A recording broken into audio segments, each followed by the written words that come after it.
Hello साथियों, अब हम लेते हैं व्यष्टि अर्थशास्त्र की A5 सीरीज़ का पार्ट 2। A5 सीरीज़ में पार्ट 1 जो है वो पूर्ति का सिद्धांत हमने प्रारंभ किया था, जिसमें पूर्ति क्या होती है, पूर्ति का नियम, मान्यताएं, प्रभावित करने वाले कारक, फलन, ये सब हमने देखा था। अब हम लेते हैं पूर्ति के सिद्धांत में पूर्ति वक्र पार्ट 2। पूर्ति वक्र, पूर्ति अनुसूची इससे पहले वाले वीडियो में हमने देखा। पूर्ति अनुसूची क्या है? Tabular presentation of relationship between price and quantity supplied eight. और ये क्या है?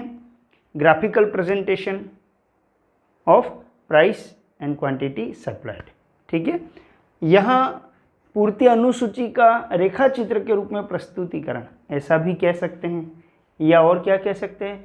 पूर्ति वक्र वस्तु की विभिन्न कीमतों पर बेची जाने वाली मात्राओं को व्यक्त करता है, या कीमत और पूर्ति मात्रा के बीच संबंध को व्यक्त करता है। पूर्ति वक्र का ढाल सामान्यतः धनात्मक होता है।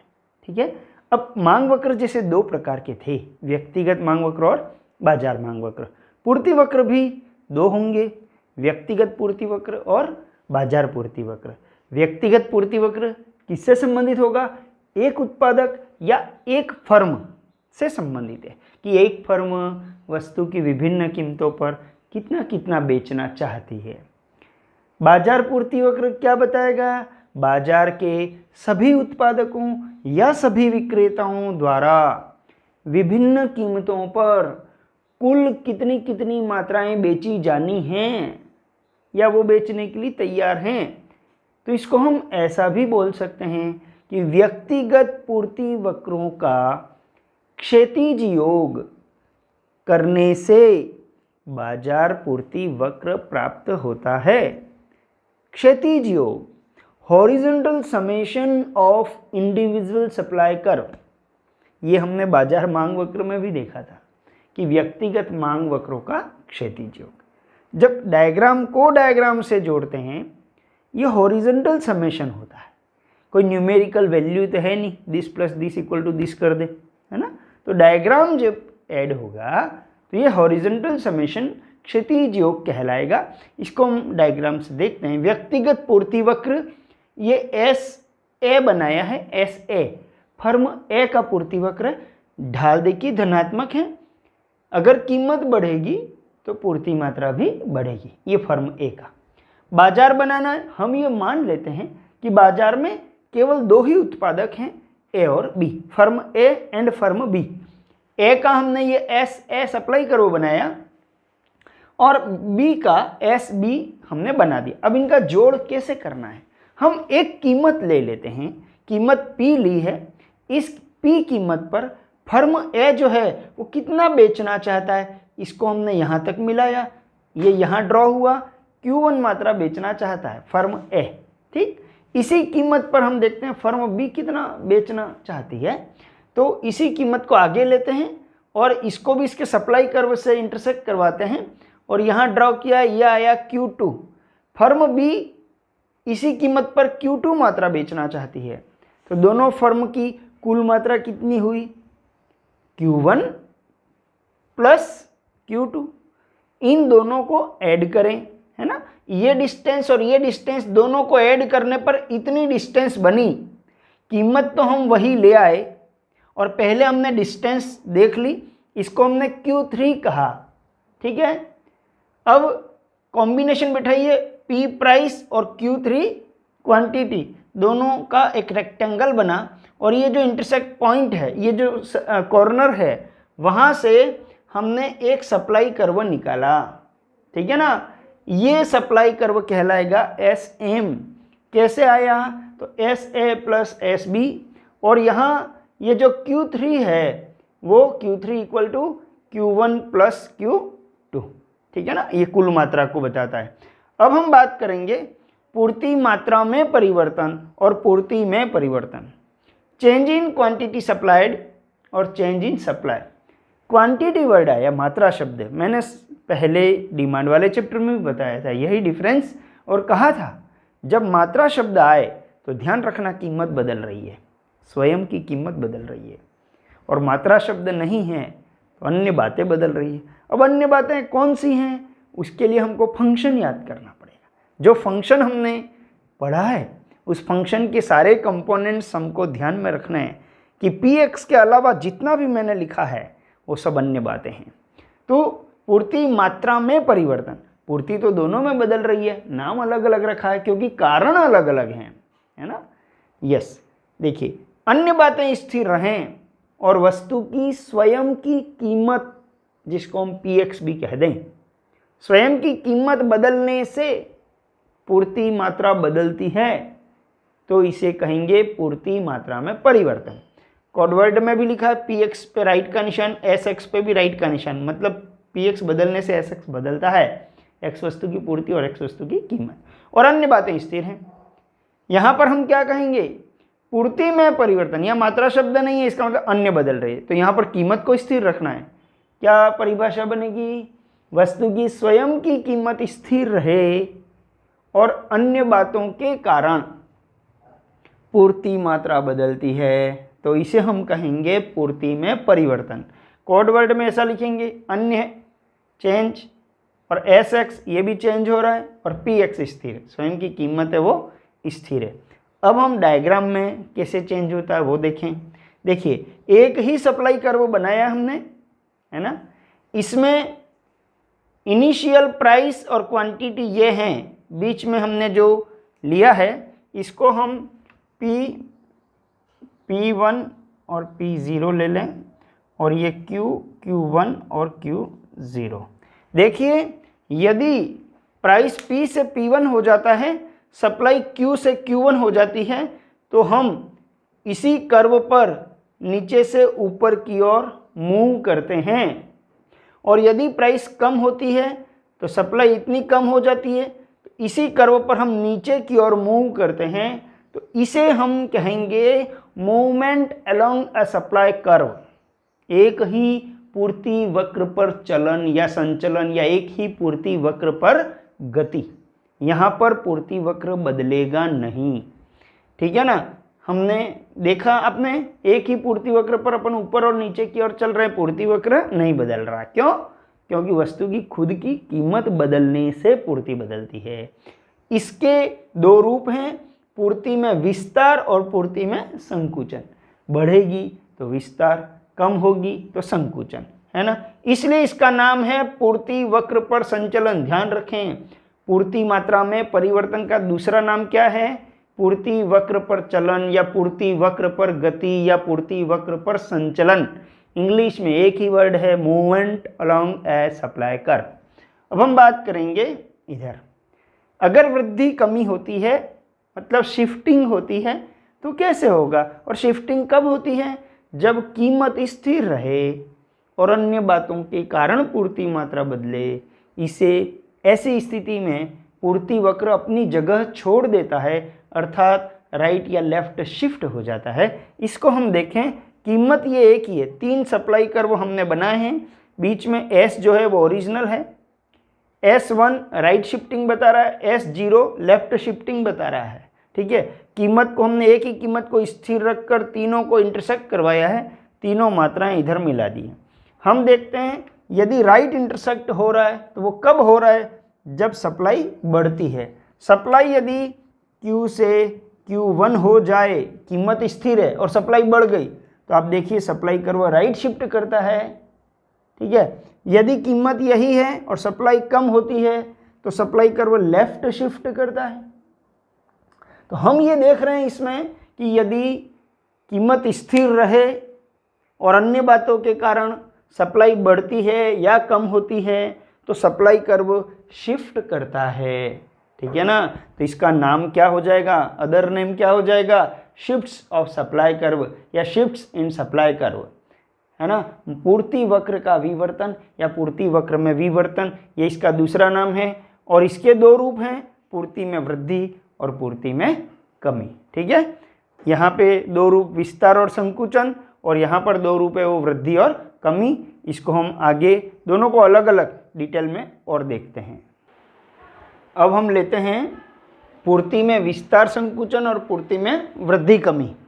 सबको अलग अलग और एक साथ देखते हैं, ताकि हमको ये मालूम चले कि किसी भी दो में अगर डिफरेंस वो पूछे, है ना, तो हम लिख सकें और एनालिटिकल स्टडी कर सकें कि इनमें क्या डिफरेंस है। रटने की कहीं ज़रूरत नहीं है। और इन चारों को समझने से पहले हमने ऊपर सप्लाई फंक्शन लिखा है, ठीक है ना। देखिए S X equal to function of P X, P R, P F, T, G, E, O, N, dash dash dash, ये सारा हमने पहले वीडियो में देखा है। इन सब का फुल नेम क्या है। इन पी एक्स के अलावा जितने भी हैं इन सबको हम क्या बोलेंगे, अन्य बातें, ठीक है। सबसे पहले हम बात करेंगे पूर्ति में विस्तार और संकुचन। विस्तार का मतलब बढ़ना, संकुचन का मतलब कम होना, ठीक है। अब विस्तार और संकुचन किसके कारण हो रहे हैं? खुद की कीमत के कारण, वस्तु की स्वयं की कीमत के कारण होते हैं, है ना। तो कीमत बढ़ने से पूर्ति बढ़े तो विस्तार, और कीमत घटने से पूर्ति घटे तो संकुचन। अन्य बातें स्थिर रहेंगी, यही बात यहाँ लिखी है। अन्य बातें स्थिर, पी एक्स बढ़े, एस एक्स बढ़े, पी एस कम हो, एस एक्स भी कम हो, ठीक है। अब वृद्धि और कमी, इसकी डेफिनेशन कैसे बनेगी?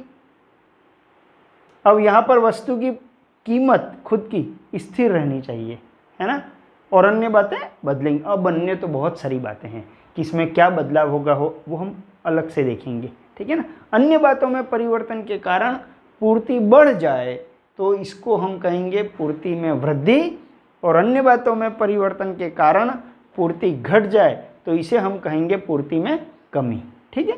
अब हम डायग्राम लेते हैं चारों का। देखिए दूसरा, जैसे पूर्ति में विस्तार, विस्तार और संकुचन तो एक ही वक्र पे होते हैं, तो हमने एक एक वक्र ही बनाया है। कीमतें दो और दो मात्राएं, यहाँ भी दो कीमत और दो मात्रा, केवल एरो का जो डायरेक्शन है ना वही दोनों में चेंज हुआ है और कुछ नहीं है। यदि हमको विस्तार बताना है तो राइट साइड में ही बताना पड़ेगा, है ना। इधर मात्रा इधर जाएगी तो ही तो विस्तार कहलाएगा।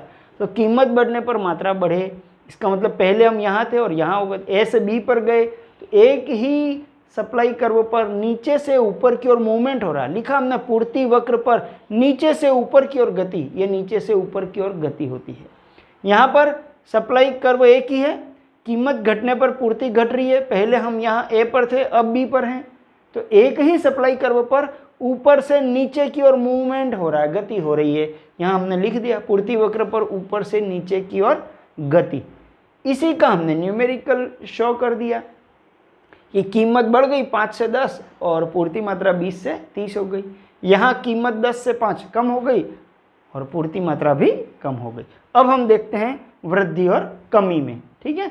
वृद्धि में और कमी में दोनों में सप्लाई कर्व शिफ्ट करता है। किधर शिफ्ट करता है वो हम देख लेते हैं। दो दो सप्लाई कर्व दोनों तरफ हमने बना दिए और कीमत को हमने फिक्स कर दिया, दोनों में कीमत फिक्स कर दिया। जो कीमत है ना दोनों को जहाँ इंटरसेक्ट करती है उसको मिला दिया, ठीक। अब पूर्ति में वृद्धि, तो वृद्धि के लिए तो मात्रा राइट साइड में ही आएगी ना, राइट साइड में ही खिसकेगी। तो हमने एरो इधर लगाया। अगर ये एरो इधर जा रहा है तो हमको ये मालूम चल रहा है कि पहले हम यहाँ थे अब हम यहाँ आए। इट मीन्स ये पुराना सप्लाई करो, ये नया सप्लाई करो हो गया S1। इसको हमने S1 लिख दिया क्योंकि नया हो गया। तो अब सप्लाई करो किधर शिफ्ट कर रहा है? राइट साइड में शिफ्ट कर रहा है, ठीक है ना। अब यहाँ पर ये कीमत है, दोनों को जहाँ इंटरसेक्ट कर रहा है उस मात्रा को यहाँ मिला दिया। अब पूर्ति में कमी बतानी, तो कमी तो लेफ्ट साइड आना पड़ेगा। एरो हमने लेफ्ट साइड बना दिया। इट मीन्स पहले हम यहाँ थे अब हम यहाँ पर आ गए, है ना। तो नया कर्व कौन सा हो गया? ये। इसको हमने S0 दिया। तो अब किधर शिफ्ट कर रहा है? ये लेफ्ट साइड में शिफ्ट कर रहा है। हमने यहाँ लिख दिया पूर्ति वक्र बाईं ओर विवर्तित, लेफ्ट वर्ड शिफ्टिंग, और ये दाईं ओर, है ना, राइट वर्ड शिफ्टिंग। इसका भी एक न्यूमेरिकल भी लिख दिया। प्राइस दोनों में फिक्स है 10 10 10 10। यहाँ पूर्ति बढ़ गई, यहाँ पूर्ति कम हो गई। अब मेन जो इम्पोर्टेंट बात है वो ये है, जो न्यूमेरिकल ये क्वेश्चंस जो आते हैं एग्जाम में हमको जो कन्फ्यूज़न करते हैं वो यही है, पूर्ति में राइट शिफ्ट कब होता है और पूर्ति वक्र में लेफ्ट शिफ्ट कब होता है। इट मीन्स जो अन्य बातें हैं उन बातों में कैसा परिवर्तन हो तो राइट और लेफ्ट शिफ्ट होगा। उन सबको हमने अलग अलग पॉइंट बनाकर यहाँ लिखा है ना। यहाँ पर तो कारण फिक्स है, कीमत के कारण हो रहा है, लेकिन यहाँ तो अन्य बातों में तो बहुत सारी बातें हैं, इनको हमने एक एक लिखा है। सीरियल से लेते हैं, जैसे PR संबंधित वस्तु की कीमत, संबंधित में स्थानापन्न और पूरक। स्थानापन्न में हमने पढ़ा था कि पूर्ति के मामले में अगर हम देखें तो स्थानापन्न में विपरीत संबंध है, पूरक में सीधा है। अब यहाँ आपको पूर्ति बढ़ानी है तो स्थानापन्न वस्तु की कीमत में कमी, ठीक। पूर्ति अगर कम करनी है तो स्थानापन्न वस्तु की कीमत में वृद्धि, ठीक। दोनों में विपरीत संबंध है, स्थानापन्न में, पूरक में सीधा है। अब पूर्ति वृद्धि करनी है तो पूरक वस्तु की कीमत में भी वृद्धि करो, पूर्ति में कमी करनी है तो पूरक वस्तु की कीमत में भी कमी करो। ध्यान रखना, मांग में अपने पेप्सी कोको कोला ध्यान है ना, पेप्सी की कीमत बढ़ती है तो कोको कोला की मांग बढ़ती है, तो स्थानापन्न में मांग में सीधा संबंध है और पूरक में मांग की स्थिति में विपरीत संबंध। यहाँ जस्ट उल्टा है, स्थानापन्न में विपरीत संबंध है, पूरक में सीधा संबंध है। यहाँ PF ले लेते हैं, प्राइस ऑफ फैक्टर इनपुट्स। ध्यान रखें, कच्चा माल और उत्पादन के साधनों की कीमत अगर बढ़ेगी तो क्या होगा, लागत बढ़ जाती है और लाभ कम हो जाते हैं तो पूर्ति घट जाती है। अब आपको तो पूर्ति बढ़ानी है ना, तो लागत कम होनी चाहिए, तो साधन कीमतों में कमी, ठीक है। और यहाँ पर पूर्ति कम करनी है तो साधन कीमतों में वृद्धि। फिर है PF के बाद में T टेक्नोलॉजी। यहाँ तकनीकी में सुधार आएगा तो पूर्ति बढ़ेगी, तकनीकी पुरानी बैकवर्डनेस अगर आउटडेटेड टेक्नोलॉजी हो जाए तो यहाँ पर पूर्ति कम हो जाएगी। फिर है G गवर्नमेंट पॉलिसी। यदि टैक्स में कमी हो तो कॉस्टिंग कम होगी और सप्लाई ज़्यादा करेगा, और टैक्स में अगर वृद्धि होगी तो कॉस्टिंग बढ़ेगी, सप्लाई कम करेगा। फिर है सब्सिडी, अनुदान में वृद्धि। जितना अनुदान ज़्यादा देगी सरकार उतना एनकरेज होंगे, प्रोत्साहित होंगे उत्पादक, तो सप्लाई बढ़ेगी। और अनुदान में अगर कमी की, कट डाउन किया उसको, तो ऐसी कंडीशन में पूर्ति जो है वो कम हो जाएगी। G के बाद में है E, है ना, भविष्य में कीमत परिवर्तन की आशंका। यदि हमको पूर्ति बढ़ानी है, पूर्ति कब बढ़ेगी, कीमत की आशंका कैसी हो, बताओ। वर्तमान में पूर्ति हम ज़्यादा करें, उसके लिए भविष्य की आशा कैसी हो कि कल कीमत कम हो जाएगी, ऐसी आशंका हो तो हम आज सप्लाई ज़्यादा करेंगे। तो यहाँ लिखा हमने कीमत कम होने की आशंका, कि भविष्य में कीमत घट सकती है, ऐसी आशंका है, इसलिए हम आज ज़्यादा सप्लाई कर रहे हैं। और पूर्ति कम कब होगी, जब कीमत बढ़ने की आशंका हो कि कल कीमत बढ़ जाएगी तो पूर्ति आज हम कम कर देते हैं। इसी प्रकार उद्देश्य O, है ना, फर्म का उद्देश्य क्या होगा, इसमें हम क्या लिखेंगे कि यदि बिक्री अधिकतम का उद्देश्य हो तो पूर्ति बढ़ेगी, और लाभ अधिकतम का उद्देश्य हो तो पूर्ति घट जाएगी, क्योंकि ज़्यादा लाभ कमाने के लिए सप्लाई में शॉर्टेज करता है। फिर है N नंबर ऑफ फर्म्स, तो फर्म की संख्या बढ़ेगी तो पूर्ति बढ़ जाएगी, और फर्म की संख्या में कमी होगी तो पूर्ति घट जाएगी, ठीक है। ये सारे जो कारक हैं वो पूर्ति में वृद्धि के हैं, और ये सारे कारक हैं वो पूर्ति में कमी के हैं। इन सभी कारकों में पूर्ति वक्र राइट शिफ्ट करेगा, इन सभी कारकों में पूर्ति वक्र वो लेफ्ट शिफ्ट करेगा। अब हम लेते हैं पूर्ति का नियम लागू होने के कारण। पूर्ति का नियम लागू होने के कारण मतलब ऐसा क्यों होता है कि जब कीमत बढ़ती है तो पूर्ति बढ़ जाती है, कीमत घटती है तो पूर्ति घटती है, ऐसा क्यों होता है। तो पहला पॉइंट है हमारा लाभ तथा हानि, ठीक है।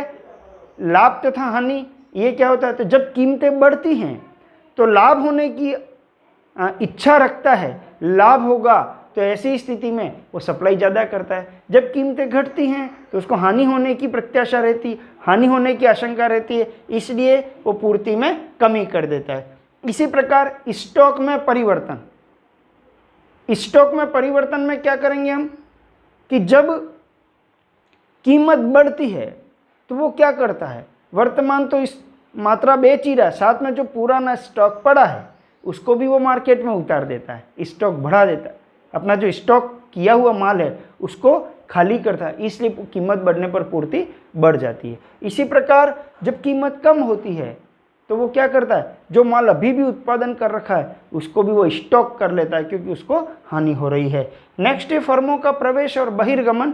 इसमें क्या होता है, फर्मों के प्रवेश और बहिर्गमन में क्या होगा कि यदि कीमत बढ़ती है तो नई फर्में बाजार में प्रवेश कर जाती हैं, और यदि कीमतों में कमी होती है तो पुरानी फर्में भी बाजार छोड़ देती हैं, इसलिए सप्लाई कम होती है। अब हम बात करेंगे पूर्ति के नियम के अपवाद। पूर्ति के नियम के अपवाद क्या होता है, मतलब ऐसा पूर्ति का नियम क्या है कि कीमत बढ़ेगी तो सप्लाई बढ़ेगी, कीमत घटेगी तो सप्लाई घटेगी, अन्य बातें स्थिर रहने पर। ठीक है, अब ये नहीं देखा जाता है कि कीमत बढ़ रही है कि घट रही है, सप्लाई करनी है मतलब करनी है या नहीं करनी तो नहीं करनी। ऐसा कब, कौन सी स्थितियां हैं, कृषि पदार्थ, एग्रीकल्चरल प्रोडक्ट, है ना, फसलें। अब देखिए आप, जब बम्पर फसल का पैदावार, बम्पर फसल उत्पादित होती है, ऐसी कंडीशन में क्या होता है, कीमतें गिरती है, तो क्या किसान उसको स्टॉक करके रख लेगा? जब कीमतें बढ़ेंगी तब बेचेंगे, खराब हो जाएंगी फसलें, इतना हम स्टॉक नहीं कर सकते। तो कृषि पदार्थ जो है वो जैसे ही फसल पक जाती है, जो भी कीमत हो उसको बेच दिया जाता है ताकि उसे सड़ने से बचाया जा सके, नुकसान से बचाया जा सके। इसलिए यहाँ पर कृषि पदार्थों में ये नहीं देखा जाता है कि कीमतें बढ़ेंगी तब हम ज़्यादा बेचेंगे।